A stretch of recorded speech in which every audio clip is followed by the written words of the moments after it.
Assalamualaikum. In this video I'm going to explain you the process respiration का next step, that is अब oxygen जब आ गया हमारी body में ब्लड में तो उसको कैसे transport of oxygen from the lungs to the peripheral tissues and transport of carbon dioxide from peripheral tissues to the lungs, जो कि आपके चैप्टर नंबर 41 ऑफ गाइटन है। उसका फास्ट रिव्यू दूंगी विद इंपॉर्टेंट एमसीक्यू। सारी इंपॉर्टेंट चीज़ों का मैं ज़्यादा जोर दूंगी, जो अनइंपॉर्टेंट है आई विल स्किप देम। सो सबसे पहले अब हमारे पास ज़रूरत है, पहले हमारे पास मैंने कहा था 4 स्टेप होते हैं कि पहले सबसे एयर का अंदर आना लंग्स में, उसके बाद ऑक्सीजन का डिफ्यूज़ होना लंग्स यानी एल्वेलाई से ब्लड में, उसके बाद अब जब एल्वेलाई में से ब्लड में ऑक्सीजन डिफ्यूज़ हो गया तो अब इस ऑक्सीजन को हमने ब्लड से लेके जाना है टूवर्ड्स द पेरिफेरल टिश्यूज़ जहाँ पर इसकी ज़रूरत है।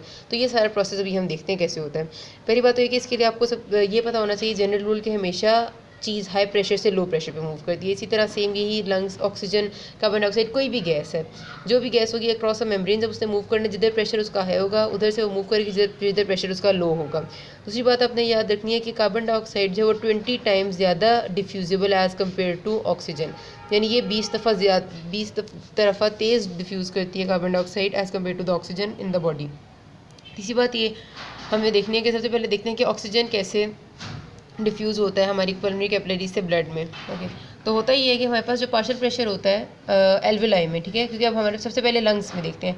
लंग्स में जी एल्वेलाई के आसपास रन करी हैं आपकी आर्टरी कैपिलरीज, ठीक है, जो आपकी पल्मोनरी कैपिलरीज हैं। पल्मोनरी कैपिलरीज में ब्लड कहाँ से आता है, जिसने ऑक्सीजनेट होना होता है पल्मोनरी आर्टरी के ज़रिए, ठीक है। पल्मोनरी आर्टरी जो आती है हमारे पास हार्ट से, it carries deoxygenated blood.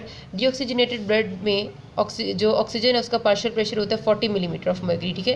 Deoxygenated blood में जो एल्वेलाई है जहाँ पर ताज़ी हवा आई है बाहर से, उधर ऑक्सीजन का पार्शियल प्रेशर है 104 मिलीमीटर ऑफ मर्करी। इसका मतलब एल्वेलाई में पार्शियल प्रेशर ज़्यादा है और डीऑक्सीजनेटेड ब्लड में पार्शियल प्रेशर कम है। तो ऑक्सीजन डिफ्यूज़ करेगा from the alveoli into the capillaries. जब ये कैपिलरीज में डिफ्यूज़ कर जाएगा तो कैपिलरीज का पार्शियल प्रेशर जो है वो इंक्रीज़ हो जाएगा, ठीक है। कितना इंक्रीज़ होता है, up to 100 millimetres of mercury जो है वो एल्वेलाई का पार्शियल प्रेशर हो जाता है। लेकिन क्योंकि जब हमारे पास, मैंने आपको पहले भी बताया था, ये बात मैं यहीं पर पूरी कर देती हूँ कि ये ऑक्सीजनेटेड ब्लड जब पल्मोनरी वेन लेके बाहर निकलती है तो जो ब्रोंकियल वेन्स थी, जो कि ब्रोंकियल आर्टरी आई थी और उसने लंग के टिश्यू को सप्लाई करना था oxygen, normal bronchial arteries aorta से आती हैं ऑक्सीजनेटेड ब्लड लेके, फिर वो जब सारे टिश्यू ऑफ द बाहर वाले टिश्यू ऑफ लंग को ब्लड सप्लाई और ऑक्सीजन सप्लाई दे के निकलती हैं तो वो ब्रोंकियल वेन बन जाती है। ब्रोंकियल वेन में होता है डीऑक्सीजनेटेड ब्लड। ये ब्रोंकियल वेन जो है इस पल्मोनरी वेन में आके ब्लड अपना ड्रेन करती हैं। अब वो जो ब्रोंकियल वेन आई हैं उनमें था डीऑक्सीजनेटेड ब्लड, जबकि पल्मोनरी वेन साफ सुथरा ऑक्सीजनेटेड ब्लड लेके बेचारी निकल रही थी। इसका ब्लड था 100 millimetre of mercury oxygen saturated. Deoxygenated blood में तो आपको पता है कि oxygen saturation 40 millimetre of mercury होती है। जब ये डीऑक्सीजनेटेड ब्लड थोड़ा सा इसमें शामिल हुआ तो इसकी जो ऑक्सीजनेशन है वो डिक्रीज़ होगी, 100 के बजाय 95 मिलीमीटर ऑफ मर्करी होगी। इसी वजह से हमारे पास जो ब्लड होता है, जो पूरी बॉडी में ऑक्सीजन जिससे सप्लाई होता है, वो 95 मिलीमीटर ऑफ मर्करी सेचुरेटेड होता है और इसको नाम दिया जाता है वीनस एडमिक्सचर ऑफ ब्लड, ठीक है। वीनस ब्लड जो है मिक्स हो जाता है, ये बहुत इंपॉर्टेंट टर्म में पूछते होते हैं। फिर ये कि हमारे पास कहते हैं कि एक्सरसाइज में ज़्यादा ब्लड चाहिए होता है, ज़्यादा ऑक्सीजन चाहिए होता है बॉडी को, तो वो कैसे डिफ्यूज़ होती है।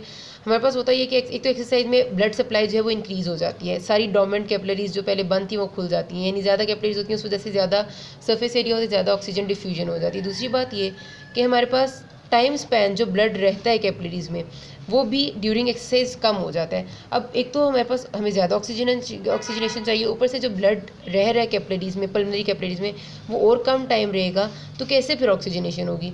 उसकी वजह ये कि एक सेफ्टी फैक्टर अल्लाह ताला ने बड़ी मेहरबानी हम पे की है, वो ये कि नॉर्मल केसेस में, रेस्टिंग केसेस में, जब ब्लड एक एल्वेलाई के सामने जो कैपिलरी पड़ी हुई है उसमें से पास कर रहा होता है, अभी वो 1/3 ऑफ द कैपिलरी में से ही पास किया होता है तो वो फुली ऑक्सीजनेटेड हो चुका होता है। उसके बाद जो बाकी 2/3 कैपिलरी में से वो पास करते हैं उस टाइम कोई ऑक्सीजनेशन नहीं होती, क्योंकि ब्लड पहले वाले पोर्शन में ऑक्सीजनेट हो जाता है, इतनी तेज़ी से होती है ऑक्सीजनेशन।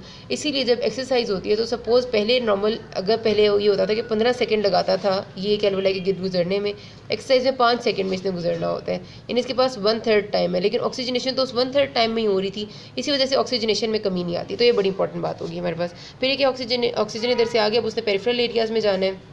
मैंने आपको बताया कि 95 मिलीमीटर ऑफ मर्करी जो है वो हमारे पास प्रेशर है ऑक्सीजनेटेड ब्लड का।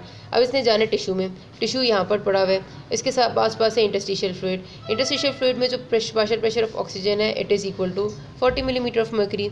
तो 40 का इसका 95 ज़्यादा 40 कम है, तो सबसे पहले इंटरस्टिशियल फ्लूइड में आ जाएगा। फिर अब इसने इंटरस्टिशियल फ्लूइड से सेल में जाना है, सेल में प्रेशर है 23, तो 40 से 23 वाली जगह पर आ जाएगा और सेल में काम हो जाएगा। सो तो ये सिंपल है कि पहले सबसे 104 था, वीनस वाले ब्लड में 40 था, फिर यहाँ वाला जो है इसमें जब आगे तो 95 हो गया, फिर आगे 40 था, फिर उससे आगे 23 था, तो आराम आराम से डिफ्यूज़ होता जाता है, कोई मसला नहीं है। फिर ये हमारे पास के दो चीज़ें जो है इसको डिटर्मिन करती हैं, चाहे वो ऑक्सीजन हो चाहे कार्बन डाइऑक्साइड हो। एक तो ये कि इंटरस्टिशियल में ब्लड फ्लो कितनी है। अब होता है कि जब भी ऑक्सीजनेटेड ब्लड की जो ब्लड फ्लो है वो इंक्रीज़ हो जाएगी। सपोज़ मेरे पास ये एक एरिया, ये टिश्यू वाला एरिया, यहाँ पर आसपास इंटरस्टिशियल फ्लूइड है, अगर ऐसे ज़्यादा ब्लड फ्लो करेगा तो ज़्यादा ऑक्सीजन डिफ्यूज़ करेगा इनटू द इंटरस्टिशियल स्पेसेस, तो oxygen saturation of the interstitial spaces और सेल इंक्रीज़ हो जाएगी। लेकिन अगर सेल का मेटाबॉलिज्म इंक्रीज़ हो जाएगा, सेल ज़्यादा एक्टिविटी करेगा, तो ज़्यादा मेटाबॉलिज्म के रिजल्ट में कार्बन डाइऑक्साइड जनरेट होता है और ऑक्सीजन यूटिलाइज होता है, तो ज़्यादा सारा कार्बन डाइऑक्साइड प्रोड्यूस हो जाएगा और जो इंटरस्टिशियल फ्लूइड है उसकी कार्बन डाइऑक्साइड की कंसनट्रेशन इंक्रीज़ हो जाएगी। ये दो बातें होंगी। उसके बाद ये कि हमारे पास अगली आती है चीज़, कार्बन डाइऑक्साइड की डिफ्यूजन कैसे होती है। अब कार्बन डाइऑक्साइड के पार्शियल प्रेशर्स देख लेते हैं। कार्बन डाइऑक्साइड का हमने लेके जाना है पेरिफेरल टिश्यूज से लंग्स की तरफ। पेरिफेरल टिश्यूज जहाँ पर मेटाबॉलिज्म हो गई अच्छी खासी, वहाँ पर पार्शियल प्रेशर ऑफ जो कार्बन डाइऑक्साइड है वो है 46 मिलीमीटर ऑफ मर्करी। अब सबसे पहले इंटरस्टिशियल स्पेस में आने, इंटरस्टिशियल स्पेस में partial pressure of carbon dioxide है 45 मिलीमीटर ऑफ मर्करी। सिर्फ 1 मिलीमीटर ऑफ मर्करी का प्रेशर डिफरेंस है, बट स्टिल मैंने आपसे क्योंकि बताया था कि कार्बन डाइऑक्साइड जो है वो ऑक्सीजन के मुकाबले में 20 टाइम्स ज़्यादा अच्छी डिफ्यूज़ कर जाती है, इसलिए 1 मिलीमीटर ऑफ प्रेशर डिफरेंस के बावजूद भी बहुत सारी कार्बन डाइऑक्साइड सेल से बाहर इंटरस्टिशियल स्पेस में चली जाएगी। उसके बाद इसने जाना है जी आपके वीनस ब्लड में, क्योंकि वीनस ब्लड ही लेके जाएगा आगे। वीनस ब्लड में partial pressure of carbon dioxide जो होता है वो होता है 40 मिलीमीटर ऑफ मर्करी, तो 45 यानी इंटरस्टिशियल स्पेस से 40 की तरफ चला जाएगा ये। अब इस वीनस ब्लड से हमारे पास इसने जाना है लेके लंग में। अब हमारे पास जब ये चला जाएगा वीनस ब्लड, पहले राइट हार्ट में जाएगा, राइट एट्रियम में, वहाँ से पल्मोनरी आर्टरी बनेगी, वीनस ब्लड चला जाएगा लंग में। लंग की एल्वेलाई में जो पार्शियल प्रेशर है वो मज़ीद कम है। वो कितना कम है? होता ये कि हमारे पास जब पहले यहाँ पर 46 था, जब इंटरस्टिशियल स्पेस में पार्शियल प्रेशर था 45 था, तो कार्बन डाइऑक्साइड यहाँ डिफ्यूज़ करेगी। जिधर कार्बन डाइऑक्साइड डिफ्यूज़ करेगी उसका पार्शियल प्रेशर वैसे इंक्रीज़ कर जाएगा। फिर मेरे पास मैंने कहा था कि जो ब्लड आ रहा है आर्टरीज़ में, अभी ये वीनस ब्लड नहीं हुआ, ठीक है, मैंने एक बात थोड़ी सी गलत बोलती थी कि अभी आर्टरीज़ में ब्लड आया है, उसके पास partial pressure of carbon dioxide 40 है, तो ये हम यहाँ पर इंटरस्टिशियल स्पेस में ज़्यादा प्रेशर है, ये इसमें चला जाएगा सारा ब्लड। अब जब ज़ाहिर है ब्लड वीनस तभी होता है जब सारा कार्बन डाइऑक्साइड उसमें डिफ्यूज़ हो जाता है। अब ब्लड वीनस ब्लड बन गया और इसका पार्शियल प्रेशर 40 से इंक्रीज़ हो गया 45 हो गया, क्योंकि यहाँ से इसमें कार्बन डाइऑक्साइड शामिल हो गई है। अब ये वीनस ब्लड जो है ये 45 मिलीमीटर ऑफ मर्करी प्रेशर लेके एल्वेलाई में जाएगा। एल्वेलाई में आगे जाके partial pressure of carbon dioxide फिर से 40 है, तो ये 45 वाला एल्वेलाई में डिफ्यूज़ कर जाएगा और निकल जाएगा बॉडी से। तो इतनी सी बात है, पहले 46 है, इधर इंटरस्टिशियल स्पेस में 45, आर्टीरियल ब्लड में 40, जब उसमें शामिल हो जाएगा ब्लड तो वीनस ब्लड में 45, एल्वेलाई में 40, यहाँ से वहाँ, कहानी ख़त्म, पैसा हजम इसकी। कितनी सिंपल सी बात है। इससे भी ये दो चीज़ें कंट्रोल करती हैं। अगर बॉडी का मेटाबॉलिज्म यानी सेल्स का मेटाबॉलिज्म ज़्यादा होगा तो कार्बन डाइऑक्साइड का जो प्रेशर है वो इंक्रीज़ कर जाएगा, लेकिन अगर ब्लड फ्लो इंक्रीज़ करेगी तो कार्बन डाइऑक्साइड का पार्शियल प्रेशर डिक्रीज़ कर जाएगा। सिंपल सी बात है। फिर देखते हैं कि क्या क्या चीज़ें हैं जो ट्रांसपोर्ट करती हैं, पहले ऑक्सीजन को फिर कार्बन डाइऑक्साइड को। तो ऑक्सीजन को ट्रांसपोर्ट करने में दो तरह से ट्रांसपोर्ट होता है, या तो ये हीमोग्लोबिन के साथ कंबाइन होकर ट्रांसपोर्ट होता है, या फिर ये ब्लड में डायरेक्टली डिजोल्व होकर ट्रांसपोर्ट होता है। तो पहले हम हीमोग्लोबिन वाली चीज़ देखते हैं। 97% जो ट्रांसपोर्टेशन होती है टोटल 100 में से, वो हीमोग्लोबिन के साथ कंबाइन होकर होती है, 3% सिर्फ डिजोल्व फॉर्म में होती है।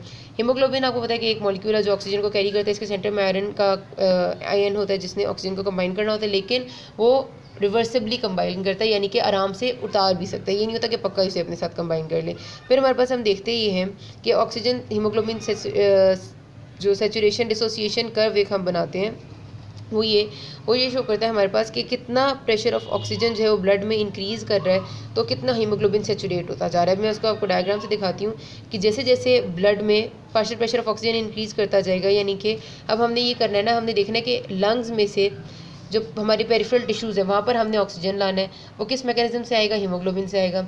जब एल्वेलाई से ऑक्सीजन डिफ्यूज़ होगी इनटू द पल्मोनरी कैपिलरीज, तो पल्मोनरी कैपिलरीज में ऑक्सीजन सेचुरेशन इंक्रीज़ होगी। अब कितनी ज़्यादा ऑक्सीजन सेचुरेशन इंक्रीज़ होती जाएगी तो कितना हीमोग्लोबिन जो है वो कंबाइन करता जाएगा ऑक्सीजन के साथ और ऑक्सीजन ट्रांसपोर्ट में काम करेगा। होता ये मैंने आपको था कि नॉर्मल कंडीशंस में जो 95 मिलीमीटर ऑफ मर्करी ब्लड उसमें ऑक्सीजन की कंसनट्रेशन होती है ब्लड में, 95 मिलीमीटर ऑफ मर्करी अगर ऑक्सीजन की कंसनट्रेशन हो ब्लड में, तो उस केस में हीमोग्लोबिन होते हैं आपके 97% सेचुरेटेड विद ऑक्सीजन, यानी मैक्सिमम सेचुरेशन हो जाती है उस टाइम पे, ठीक है। सॉरी 100 मिलीमीटर ऑफ मर्करी पे होती है आपकी मैक्सिमम सेचुरेशन, लेकिन क्योंकि आपके पास 100 मिलीमीटर ऑफ मर्करी होगा तो 100% सेचुरेटेड होंगे, लेकिन क्योंकि 100 मिलीमीटर ऑफ मर्करी नहीं होते तो 95 मिलीमीटर ऑफ मर्करी होता है उस शंटेड ब्लड की वजह से, तो जो ऑक्सीजन हीमोग्लोबिन की सेचुरेशन है 97% होती है। कैसे होती है? हमारे पास 100 ml ब्लड में 15 milligram of 15 gram of haemoglobin है, ठीक है। 1 ग्राम हीमोग्लोबिन कंबाइन कर सकती है 1.34 ml ऑफ ऑक्सीजन, ठीक है। अब मैंने कहा कि 100 ml ब्लड में 15 ग्राम हीमोग्लोबिन है, तो 15 ग्राम हीमोग्लोबिन कंबाइन कर सकती है with 15 into 1.34 ml of oxygen, that is 20.1 ml of oxygen. 100 ml of blood हमारा इतना ऑक्सीजन कैरी कर सकता है, लेकिन करता नहीं है, क्योंकि ये तब होगा जब आइडियल सिचुएशन होगी। हमारे पास आइडियल सिचुएशन नहीं होती, हमारे पास जो ऑक्सीजन की सेचुरेशन, ब्लड की सेचुरेशन है वो 95 मिलीमीटर ऑफ मर्करी होती है, 100 नहीं होती। तो 20.1 नहीं बल्कि 19.8 ml of oxygen is carried by each 100 ml of blood. ये बहुत सिंपल सी कैलकुलेशन जो मैंने आपको करके दिखाई है, होप सो आपको समझ आ गई, ना आए तो मुझे अलग से बता देना, आई विल एक्सप्लेन। ये बात होगी हमारे पास कितनी सेचुरेशन है। फिर ये कि अब ऑक्सीजन, हमने हीमोग्लोबिन को तो सेचुरेट करवा दिया, 95 मिलीमीटर ऑफ मर्करी जब प्रेशर आया इन द ब्लड तो हीमोग्लोबिन हो गया 97% सेचुरेटेड। अब मसला ये है कि कितना ब्लड देगा हमारे टिश्यूज़ को जब ये जाएगा टूवर्ड्स द टिश्यूज़। उसके वो कैसे होता है, जब ये टिश्यूज़ में जाता है तो अब होता है कि हमारे पास अब ब्लड में आया है ऑक्सीजन, जिसमें विद कंबाइन विद हीमोग्लोबिन, और वो उसका है जी कितना ऑक्सीजन है, हर 100 ml ऑफ ब्लड में 19.4 ml ऑफ ऑक्सीजन है, ठीक है जी। जब ये टिश्यू से पास कर जाता है और फिर वीनस ब्लड बन जाता है तो ये 19.4 ml के बजाय हीमोग्लोबिन जो रह जाता है वो 14.4 ml रह जाता है। इसको हम इसमें से माइनस करें तो इट गिव्स 5 ml। इसका मतलब जब एक दफ़ा ब्लड सारे टिश्यूज़ में से पास करता है तो वो हीमोग्लोबिन जो अपने साथ उसमें ऑक्सीजन कंबाइन की होती है वो 5 ml ऑफ ऑक्सीजन दे देता है, बाकी सारी अपने साथ कंबाइन रखता है। यानी रेस्टिंग कंडीशंस में पर 100 ml ऑफ ब्लड जो है वो 5 ml ऑफ ऑक्सीजन टिश्यूज़ को डिलीवर करता है। ये बात याद रखनी है, भूलनी नहीं है, ठीक है। फिर हमारे पास ये कि जब एक्सरसाइज होती है तो क्या होता है, एक्सरसाइज में आपको होता है बहुत सारी डोमिनेंट कैपिलरीज भी खुल जाती हैं और भी बात से बहुत सारी इंक्रीज़ हो जाती हैं। उसकी वजह से ये होता है कि हमारे पास ब्लड आएगा इसी तरह 19.4 ml of oxygen saturated haemoglobin लेके, लेकिन जब वो लीव करेगा टिश्यूज़ में से वीनस ब्लड बनेगा तो उसके 14.4 नहीं बल्कि 4.4 ml ऑफ ऑक्सीजन सिर्फ जुड़ी हुई रह जाएगी।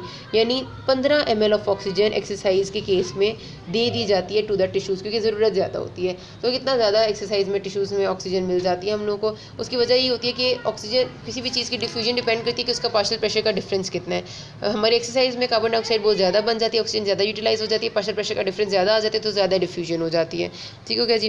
यूटिलाइजेशन कोफिशिएंट की डेफिनेशन आती है कि एक दफ़ा जब ब्लड पास करता है कैपिलरीज में से, टिश्यूज़ में से, तो वो कितना ऑक्सीजन अपना दे देता है, वो यूटिलाइजेशन कोफिशिएंट है। और अगर परसेंटेज में देखें तो सपोज 19.4 मैंने कहा था ना कि टोटल हीमोग्लोबिन सेचुरेशन है। अब राउंड अबाउट करके उसे अगर मैं 20 कर दूं और इसमें से हमने कहा था 5 ml निकल जाता है, तो अगर परसेंटेज में इसको देखें तो 25% ऑफ ब्लड जो है वो 25% ऑक्सीजन एक राउंड में दे दिया जाता है, which is the utilisation coefficient. फिर हमारे पास मैं अगले पार्ट में बताती हूँ।